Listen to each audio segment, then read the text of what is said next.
So as I already told you, manipulating memory is a fundamental in embedded systems. And it's natural that we're going to review some of the memory manipulation technique.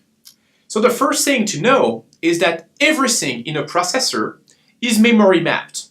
It means that not only your data, but as well as any registers you want to use to control peripherals are memory mapped. What does that mean? It means they're accessible as a regular memory space, and as such, they are located at a given address, and you're able to read and write a value to it. How do you access these memory mapped registers? Well, you're going to use a pointer-based mechanism.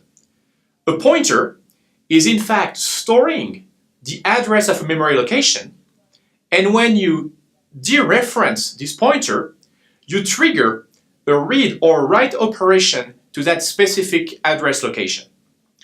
So here's an example of this following register that we call the sysreg soft rstcr, whatever. This register is located at this address. You will be able to find this address in the technical documentation, and very often you don't have to actually go to this address, but the vendor is providing you with a set of header files that do contain already those define, where you will have the name of your register and the address that is given for you. Now what will you do? You are going to use a register, a pointer to this register. So in that case, we're using an unsigned integer of 32 bits. This is a type. We create our pointer named register, and we're going to put the value of this define, and of course we're going to cast that as a pointer.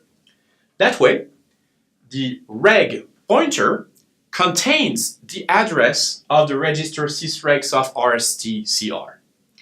Now, during your operation, you will be able to run a couple of different actions, which is in these particular two cases, you're going to both read and write the data and apply masks that we're going to review in the next slide. So technically, in that case, by dereferencing your pointer, you will be able to read the content of this register and or write into this register.